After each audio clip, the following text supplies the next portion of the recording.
জয় শ্রী রাধে, জয় শ্রী হরি শরণম, জয় শ্রী গুরু, জয় শ্রী গুরু, জয় শ্রী গুরু, জয় শ্রী রাধে।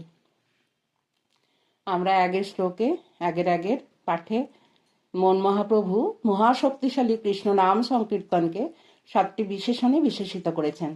প্রথমে ছিল চেত দর্পণা মার্জনম, তারপরে ছিল ভব মহা দাবাগ্নি নির্বাপনম। এগুলো আমরা আগে পাঠ করেছি। আজকে হবে শ্রেয় কৈরব চন্দ্রিকা বিতরণম। শ্রেয় অর্থে কৈরব অর্থে কুমুদ এবং চন্দ্রিকা মানে জ্যোৎস্না। নাম সংকীর্তন জীবের মঙ্গলরূপ কুমুদ বিকাশে জ্যোৎস্নার ন্যায়। জ্যোৎস্না যেমন স্বীয় আলোক বিতরণে কুমুদ কুসুমকে প্রফুল্লিত করে, তদ্রূপ শ্রীকৃষ্ণের নাম সংকীর্তনে মানবের মঙ্গলরূপ কুমুদ হর্ষোৎফুল্ল হয়ে ওঠে। এই শ্রেয় বা মঙ্গল কি? শ্রুতিতে শ্রেয় ও প্রেয় এই দুটি বিষয়বস্তুর লিখিত আছে। শ্রেয়শ্চ প্রেয়শ্চ মনুষ্য মেত স্তৌ সম্পরিত্য বিবিনক্তি ধীর শ্রেয় হি ধীর হবি প্রেয়স বিনীতে প্রেয়মন্দে যোগ ক্ষেমাদ বৃণীতে। অর্থাৎ শ্রেয় ও প্রেয় মনুষ্যকে আশ্রয় করে। জ্ঞানী ব্যক্তি প্রকৃষ্টরূপে বিচার দ্বারা ভিন্ন রূপে এদের তত্ত্ব অবগত হন।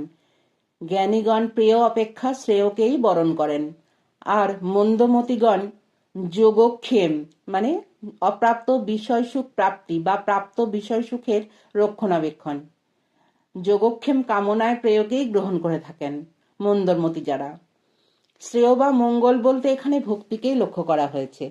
শ্রেয় স্মৃতিং ভক্তিম, শ্রেয় শব্দটি সামান্যতম মঙ্গল কল্যাণ অভ্যুদয় প্রভৃতি অর্থবাচক হলেও ভগবদ্দাস জীব যদ্বারা ভগবৎ সেবা লাভ করতে পারে শুদ্ধ জীবের পক্ষে তাই যথার্থ শ্রেয়। শ্রেয় দৈহিকাদির শুভাশুভের প্রতি যতদিন আবেশ থাকবে ততদিনই জীবকে অমঙ্গলময় সংসারাবর্তে পড়ে নানা জনিতে ভ্রমণ করতেই হবে।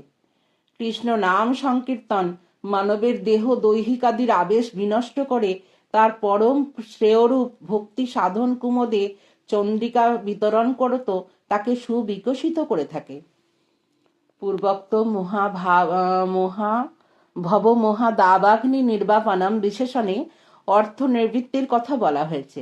এই অনর্থ নিবৃত্তির কথা বলা হয়েছে।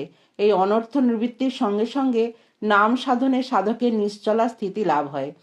সাধক হৃদয়ে তখনই মঙ্গলানাং অর্থাৎ নিখিল মঙ্গলের মঙ্গল স্বরূপ ভক্তি সাধন রূপ কুমুদ স্বয়ংই সুবিকশিত হয়ে ওঠে।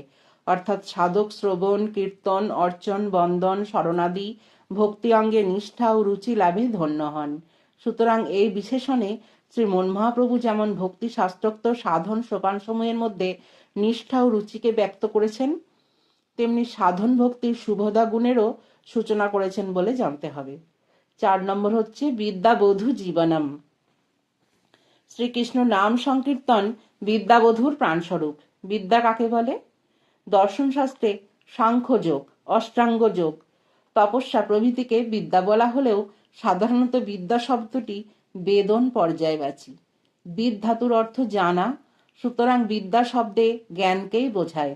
এ জ্ঞান বা বিদ্যা সাধকের সাধন অনুযায়ী নির্বিশেষ ব্রহ্মজ্ঞান এবং সবিশেষ ভগবৎ জ্ঞান রূপে তাদের চিত্তে আবির্ভূত হয়। নির্বিশেষ ব্রহ্মজ্ঞান নিস্তরঙ্গ সিন্ধুর ন্যায় বৈচিত্র্য শূন্য এবং সবিশেষ ভগবৎ জ্ঞান তরঙ্গ সমাকুল সিন্ধুর ন্যায় নানা বৈচিত্র্যে পূর্ণ। নির্বিশেষ ব্রহ্মজ্ঞান নির্নিমেষ দৃষ্টির ন্যায় বৈচিত্র্যহীন। সবিশেষ ভগবৎ জ্ঞান অপাঙ্গ বীক্ষণের ন্যায় সরস অতি বিচিত্র ভগবৎ অনুভূতিময়। এই উভয় বিধ জ্ঞান বা বিদ্যরূপ বধূর প্রাণস্বরূপ শ্রীকৃষ্ণ নাম সংকীর্তন। নির্বিশেষ ব্রহ্মজ্ঞানীর জ্ঞান সাধনাও শ্রীকৃষ্ণ নাম সংকীর্তন ব্যতীত নিষ্প্রণ। কারণ ভক্তি বিনা কোনো সাধন দিতে নারে ফল, সব ভক্তি দেয় ভক্তি স্বতন্ত্র প্রবল। শ্রীমদ্ ভাগবত বলেন, সা বিদ্যা তান্মতির জয়া, যদ্বারা ভগবৎ পাদপদ্মে মতি বা বুদ্ধির নিশ্চলা স্থিতি লাভ হয় তাই বা ভক্তিই যথার্থ বিদ্যা। এ বিদ্যা বা ভক্তিকে বধূর সঙ্গে দৃষ্টান্ত দেওয়ার তাৎপর্য এই যে, বধূ যেমন কোমল স্বভাবা, স্নিগ্ধা, সেবাপরায়ণা, মধুর হাস্যময়ী, কথায় বলে নববধূ অমৃত সমান, নববধূ যেমন সবার দৃষ্টিতে অমৃতের ন্যায় মধুরা, তদ্রূপ ভক্তিও সর্বদা মধুরাদপি মধুরা স্বভাবা। প্রাণ থাকলেই সব শোভা পায় না, প্রাণ না থাকলে যেমন সবই ব্যর্থ, তদ্রূপ নাম সংকীর্তনবিহীন ভক্তি সাধনাও ব্যর্থ বা নিষ্প্রাণ। বিদ্যা বা ভক্তিরূপ বধূ তার জীবনী শক্তির আশ্রয় শ্রীকৃষ্ণ নাম সংকীর্তন সাহায্যে সাধকের রুচিকে বর্ধিত করে আসক্তি স্তরে উন্নীত করে থাকেন।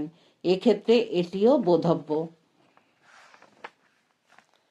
5 নম্বর হচ্ছে আনন্দাবুধি বর্ধনম।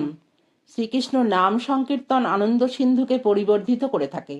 নানা দিগদেশবর্তী নদ নদীর জল অহর্নিশে সিন্ধুতে প্রবেশ করলেও সমুদ্র বেলাভূমি অতিক্রম করে না, কিন্তু আকাশে যখন পূর্ণিমার চন্দ্রের উদয় হয় তখন সিন্ধু বিশাল তরঙ্গের আজিতে সমুচ্ছ্বাসিত হয়ে বেলাভূমি আপ্লাবিত করে দেয়।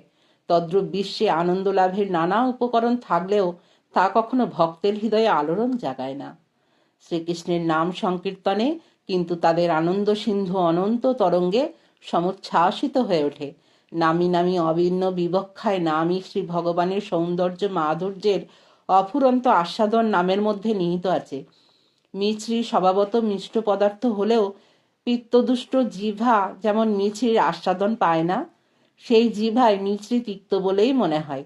তদ্রূপ শ্রীকৃষ্ণ নাম স্বভাবতই অসীম আনন্দপূর্ণ হলেও অপরাধদুষ্ট জিহ্বায় তার আনন্দ স্বরূপতার অনুভূতি জন্মে না। কিছুতেই সে নাম সংকীর্তন করতে পারবে না, তার ভালো লাগবে না। তাই বলে নাম কীর্তনে আনন্দ নেই তা বলা যায় না। যা আমাদের শক্তিহীন ইন্দ্রিয় অনুভূতি হয় না তার অস্তিত্ব নেই, এ কথা যুক্তিহীন। বিজ্ঞানাচার্যেরা বলেন আকাশে এমন সব তারকারাজি আছে যার আলোক এখনো পৃথিবী পর্যন্ত পৌঁছায়নি, তাই বলে তার অস্তিত্ব নেই, এ কথা কিরূপে বলা যায়? কেননা যারা দূরবীক্ষণ যন্ত্র দিয়ে দেখেছেন তারা দেখেছেন ওগুলো আছে। তদ্রূপ যেসব মহতের চিত্ত এবং জিহ্বা অপরাধ শূন্য ও নির্মল তারা নামানন্দ আস্বাদনে ধন্য হচ্ছেন। তাদেরই আনন্দ আস্বাদন তারই প্রমাণ। তাই শ্রীমৎ জীব গোস্বামীপাদ লিখেছেন, ভক্তই অনুভব করেন কৃষ্ণ নামে যে আনন্দ সিন্ধু আস্বাদন, ব্রহ্মানন্দ তার আগে ক্ষতদোক সম। অভক্ত অসুরেরা আনন্দঘন বিগ্রহ শ্রীকৃষ্ণের সাক্ষাৎ দর্শনেও, এমনকি মল্লক্রীড়াকালে চাণুর মুষ্টিকাদি অসুরেরা সেই আনন্দঘন বিগ্রহের নিবিড় স্পর্শপ্রাপ্ত হয়েও আনন্দের বিনিময়ে দুঃখ বা যাতনায় পেয়ে থাকে। তদ্রূপ চিদানন্দ রসপূর্ণ শ্রীকৃষ্ণ নামের আস্বাদনও অপরাধীর বা অভক্তের জিভায় কখনো অনুভূত হয় না। শ্রীকৃষ্ণ নাম সংকীর্তন আনন্দ সিন্ধুকে বর্ধিত করে। এখানে আনন্দ বলতে ভবানন্দকেই লক্ষ্য করা হয়েছে, অর্থাৎ সাধক রুচিস্তরে অবস্থান করে নাম কীর্তনে যে আনন্দ আস্বাদন লাভ করেন, আসক্তি স্তরে সেই আনন্দ বর্ধিত হয়ে ক্রমশ ভাব বা রতি স্তরে পৌঁছলে ওই আনন্দ অপার অনন্ত পারাবারতুল্য হয়ে ওঠে। নাম ও চন্দ্রধর্ম প্রকাশ করত ওই আনন্দ সিন্ধুকে নিয়ত পরিবর্ধিত করতেই থাকে। ভাব ও চন্দ্রোদয় আনন্দ সিন্ধু এতই সমুচ্ছ্বাসিত হয় যে মোক্ষানন্দ তুচ্ছবোধে তিরস্কৃত হয়ে থাকে। এতাদৃশ্য ভাবদশা লাভ করা সহস্র সাধনেও দুর্লভ। সাধন করলেও এসব আনন্দ পাওয়া যাবে না। সুতরাং এই বিশেষণে ভক্তি শাস্ত্রোক্ত রতিদশার মোক্ষানন্দ লঘুতাকৃত ও সুদুর্লভা এ দুটি গুণের কথাও ব্যঞ্জিত হয়েছে। প্রতিপদং পূর্ণামৃত সাধনম। হরে কৃষ্ণ নাম কীর্তনের প্রতিপদে পূর্ণামৃতের আস্বাদন লাভ হয়ে থাকে। প্রতিপদে তো বটেই, নামের প্রতিটি অক্ষরেও পূর্ণামৃতের আস্বাদন নিহিত আছে। মহাপ্রভু জগন্নাথ নামটি উচ্চারণ করতে পারছেন না। জ জ গ গ জ জ গ গ গদ গদ বচন। এখানে পূর্ণামৃত বলতে সবিশেষ ভগবদ্র সানন্দ বা প্রেমানন্দের কথাই জানতে হবে। প্রেম স্বয়ং পূর্ণামৃত এবং পূর্ণামৃত স্বরূপ ভগবদ্র সানন্দ আস্বাদনের কারণ। এ বিশ্বে যেমন অমৃত অপেক্ষা সাধু বস্তু আর কিছুই নেই, তদ্রূপ আধ্যাত্মিক রাজ্যে প্রেম অপেক্ষা বা প্রেম যে ভগবদ্র সানন্দ আস্বাদন করায় তা অপেক্ষা অধিক সাধু আর কিছুই নেই। জ্ঞানাদির সাধ্য ব্রহ্মানন্দাদিও অপূর্ণ, কারণ তাতে আস্বাদনের বৈচিত্র্য বা চমৎকৃতি নেই। পরিশেষে আস্বাদ্য আস্বাদন ও আস্বাদক হয়ে যাওয়া এক। সুতরাং তা অপূর্ণ। প্রেমের উদয়ে যখন নাম সংকীর্তন চলতে থাকে, তখন নাম কীর্তন শ্রবণে স্মরণে প্রতিপদে পদেই কৃষ্ণস্ফূর্তি হতে থাকে। তখনই ভগবদ্র শাস্বাদনটি পূর্ণরূপে সম্পন্ন হয়। প্রেমপূর্ণ চিত্তে নামানুবৃত্তি শ্রীকৃষ্ণাকর্ষিণী হয়ে থাকে, যার ফলে সাক্ষাৎ ভগবৎ দর্শন লাভ ঘটে। এতে প্রেমের সান্দানন্দ বিশেষাত্মা ও শ্রীকৃষ্ণাকর্ষিণী দুটি গুণের কথাও ব্যক্ত হল। জয় শ্রী রাধে, জয় শ্রী রাধে, জয় শ্রী রাধে।